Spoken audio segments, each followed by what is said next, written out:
make sure you're working with good partners that you know, that you trust. Don't just, have a lender call and say, hey, I'll kick in $5,000 a month on Zillow to help you generate more business. You've never worked with a lender before and take the money. Like, go on a date or two first before you get, engaged and get married to somebody.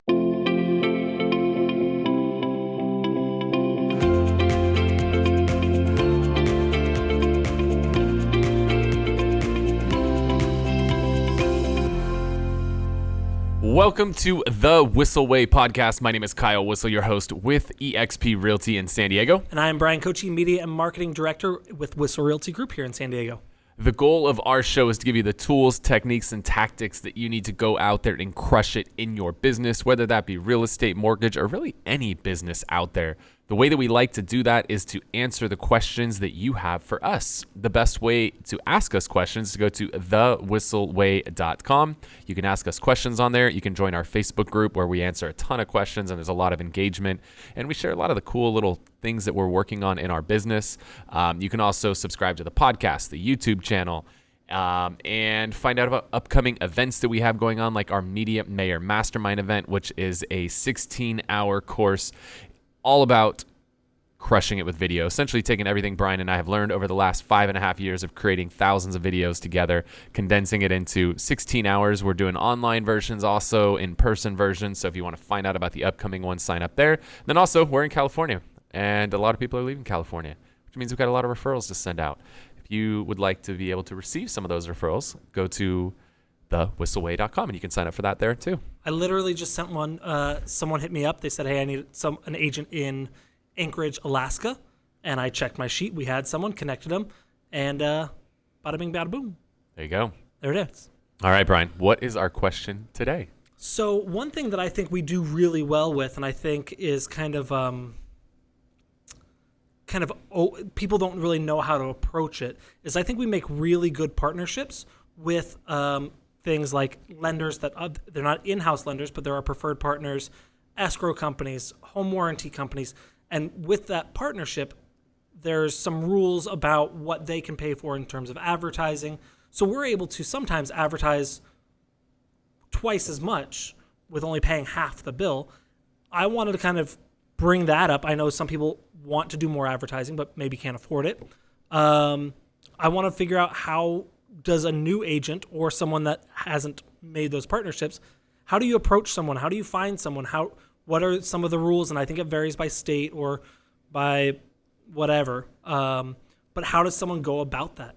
Yeah, I'd say first and foremost, before you dive in, I'm not an attorney. I'm not your broker. So if you have any questions on this stuff, talk to your broker first. And if needed, talk to a RESPA attorney. RESPA is something that you should be familiar with. You can't... Real estate spa?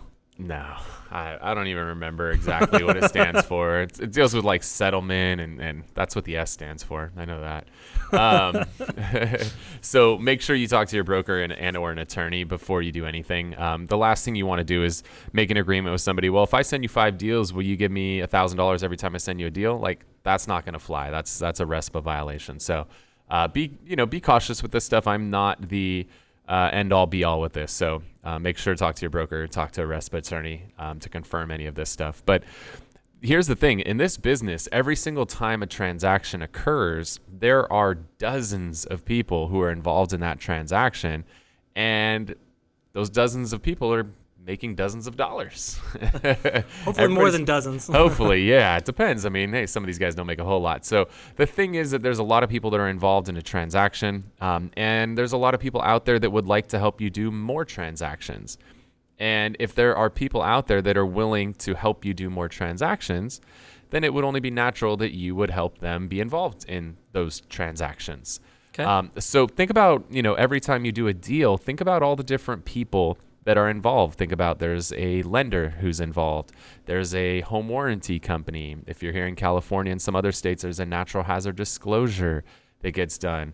There's escrow companies. There's title companies. I mean, there's home inspectors. There's plumbers. There's electricians. I mean, there's appraisers? So many people. Or those no-goes? No-go on appraisals. Okay. So there's dozens and dozens of people that are involved in every transaction.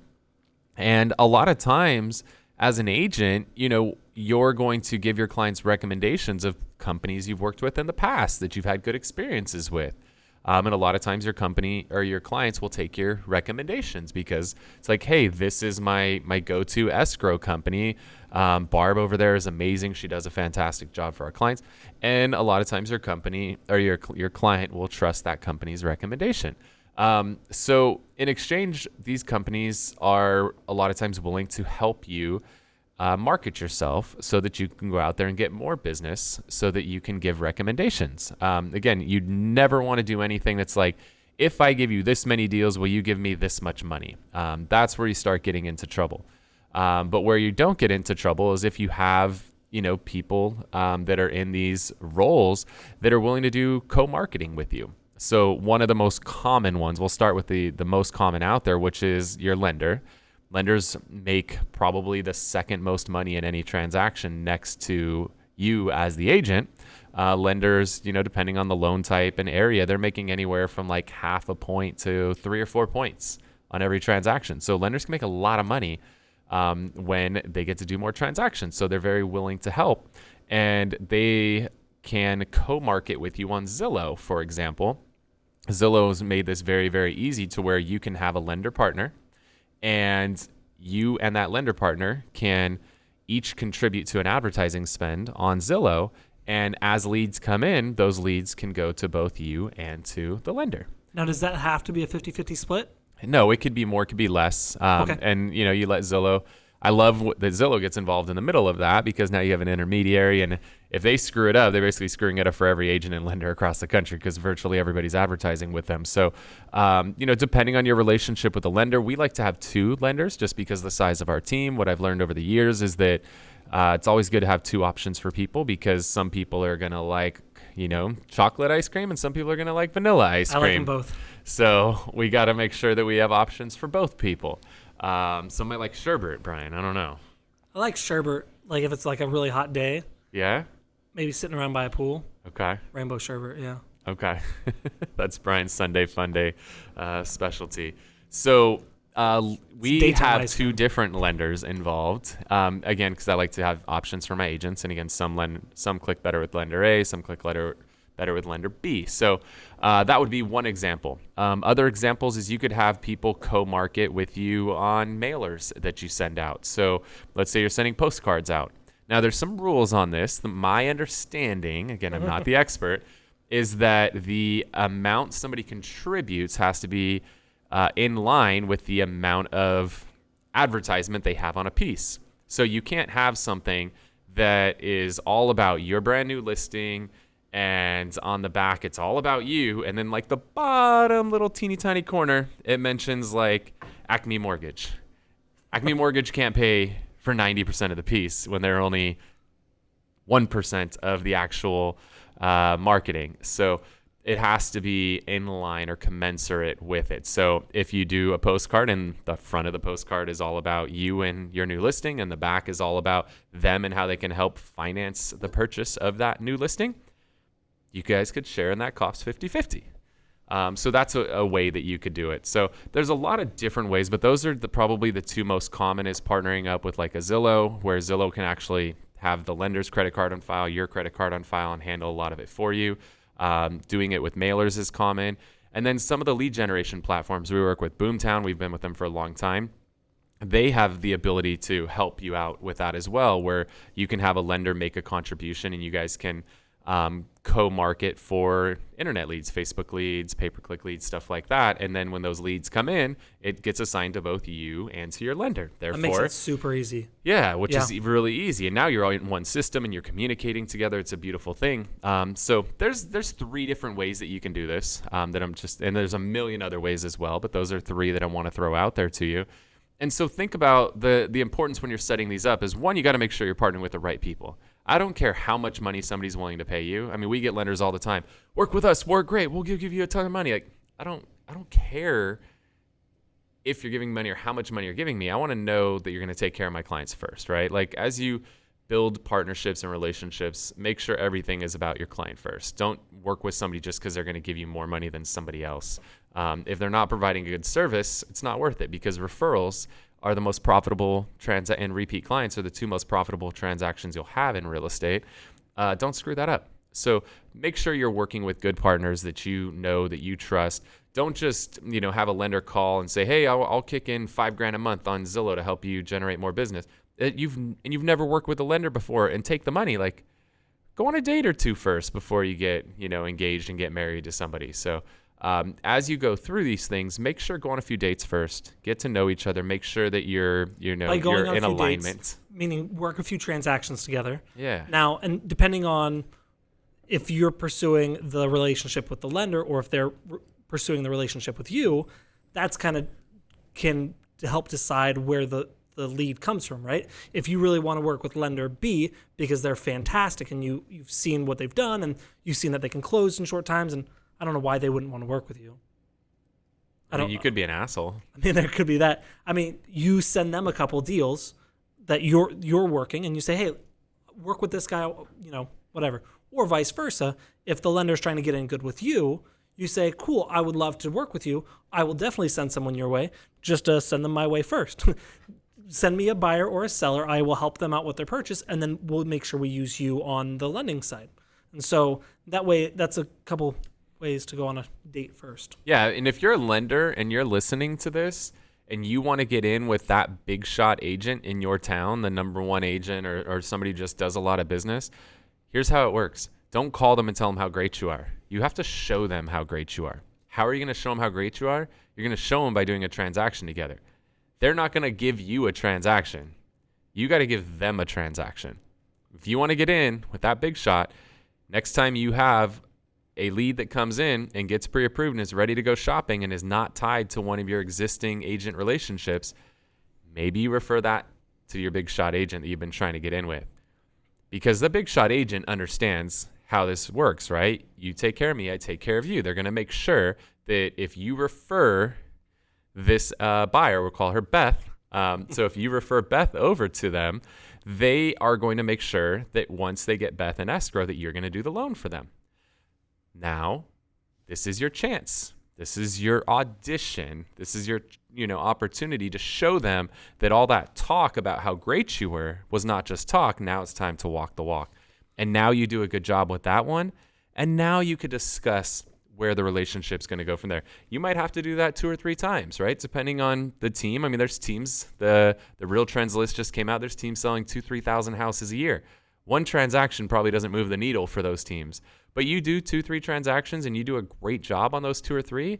Now you maybe have an opportunity to do 2 or 3 more, maybe 200 or 300 more, if you really go out there and really rock it. So, okay, agents listening to this, they don't have any partners as of yet. Yeah. Do they start with a lender? Lender is the easiest one because, again, there's companies like Boomtown, companies like Zillow, companies like Corfac. They all can actually do split billing. They're set up for it. Doesn't take any creativity or special contracts. Like, these guys are already set up to split bill. So those are going to be your 3 main ones to start with as far as the where. And your lenders, the good thing is hopefully you've already done some business with lenders. So think back about all the transactions that you have done. Think about the lenders that you've worked with. And who did you align with, right? In the way that you like to work and the way they like to work, and those two work together very well. That's who you want to talk to. And the way you guys communicate. Some people only communicate not enough. Anyway. Yeah, everybody's different. Some people want phone calls all the time. I don't have no desire to answer your phone calls. I want you texting me. And now with iOS 14, oh my God, I'm so excited for iOS 14. I'm very, very excited about it. Cool. I haven't seen anything about it. That's going to be my widget of the week whenever it comes out. So that you have your lender. Yep. Once you have a relationship with the lender, what are the next couple? I would say, we're in California, so we have escrow and title are 2 separate things. In some states, there's only title. So I would be looking at escrow and title, escrow and or title, depending on your state. Those are going to be the other ones.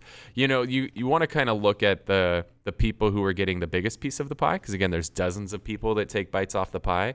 But mortgage, escrow, title tend to take the biggest bites off the pie. So those are where you want to start. And then as you get those relationships in place, then you can start looking at things like home inspectors, home warranty companies, stuff like that. Cool. Yeah. And that's good. Cool. Well, hopefully you guys got some value out of that. The one other thing we like to do on this show, while we keep this nice and short so you can listen to it on your drive to or from the office, the other thing we like to do is share something known as the Whissel Widget of the Week. This is something that Bryan or I are using in our business. It either saves us time, makes us more money, or just helps us have more fun. Yeah. What do you got for us today? So my widget of the week is a way to collect data. I think we might have done this one in the last couple weeks. Well, I'm going to do it again. Hopefully, I think we just did it. How about I do mine, and you can look it up on your phone and see if we did it real quick. Well, I did look, but I don't think he updated the ones he hasn't edited yet. Shoot. Okay, do yours. I'll do mine. All right. So I'm a big fan of doing open houses. Open houses has been a core pillar of our business over the years. And through COVID, it's been a little bit of a downer that we haven't been able to do them. But open houses will be back. I'm 100% confident of it. The good thing is there's going to be a lot of agents that don't think they need to do them anymore. So they're going to rely on more virtual open houses. I'm 100% confident people want open houses again. They want to get back in houses because they need to walk through it. They need to see it, feel it, touch it, smell it, all of that stuff. And one of the things is those open houses need to be an experience for people. It needs to not just be something that you just walk in and there's an agent by themselves. Maybe there's lights on, maybe there's not. There's tons of awkward silence. It's just a weird experience. So something I'm really big on, I love to have music at my open houses. I think it's crucial because it sets the tone. As soon as somebody walks in the door, you got some good music on. You're playing music that's appropriate for the location because, like, here in San Diego, you go inland a little bit, country music gets pretty popular. You're over by the coast, country music's probably not so popular. So you got some tunes playing, and that just sets the tone for how that open house is going to go. When somebody walks in, there's some music playing. It just automatically, they're like, oh, this is cool. All right. So the way that I like to get music through the entire house, because for me, one speaker tends to not be enough. I'd like to have music not just in one room, but music throughout the entire house. A lot of homes have sound systems in them. A lot of homes don't have sound systems in them. So I bring these guys right here, these little speakers. And if you're not watching this, if you're just listening to it, you can always watch the show on YouTube. Go to thewhisselway.com and you can subscribe to the YouTube channel on there. But I'm holding up a couple speakers here. These things are a little bit bigger. They're about the size of like a White Claw or Truly can is what I'm going to go with. Okay, these things they're not like a Bud Light can. They're more like a Truly can. But these speakers, they're from Ultimate Ears. These are the UE Boom 2 speakers. They might have a Boom 3 now. I'm not sure. But what I love about these speakers is that I have 3 of them. And I can have them all connected to my phone simultaneously. And so the way that I like to use these is if it's a 2-story home, I put one downstairs, I put one upstairs, and I put one outside so that I can have music throughout the entire house. If it's a single-story house, I'll put one in the common area, I'll put one in the master suite, and I'll put one outside. But I love to have music throughout the entire home. It really sets the tone for the experience that somebody's going to have when they walk through one of my open houses, and it's going to make sure that my open house is one that they remember, as opposed to the one where they walked in and there was just an agent sitting in the corner playing on their laptop the entire time. So UE Boom is, and there's a few different speakers that UE or Ultimate Ears sells that can have the party mode. So just make sure that I think pretty much the Boom and up can do it. Cool. What do you got, Bryan? So this is something I don't think we've done yet. That helps me stay up to date with my notifications and phone calls. I have my phone on silent 100% of the time. I hate the sound of the phone ringing, so I have it on silent always, but my widget is my Apple Watch. Have we done the Apple Watch yet? Yes. So I love my Apple Watch. I was very hesitant to get one for the longest time. I thought it was going to make me more and more attached to my phone. But it actually has done the opposite. I can see, because again, my phone's on silent all the time, I would check it 30 times a minute. Did I get a new text? Did I get a new text? Now I can see no new text, or I can see if I get a text in, read it real quick and want to come back to it later. That way I can still kind of leave it as unread. So when I have time, I can actually respond. So I love my Apple Watch. Beautiful. All right, guys. Hopefully you got a lot of value out of the show today. If you have questions you want to ask on a future episode of the show, you can always go to thewhisselway.com. While you're on there, you can join our Facebook group and engage with us there. Subscribe to the podcast, the YouTube channel, find out about upcoming events, join our referral network, all of that fun stuff on there. Want to thank you so much for tuning in to this episode of The Whissel Way. We'll see you next week. See you guys. Wait. Before you leave, I want to share some more tips and tricks that we're using in our business to take it to that next level. Just click right here. And don't forget to subscribe. Click right here.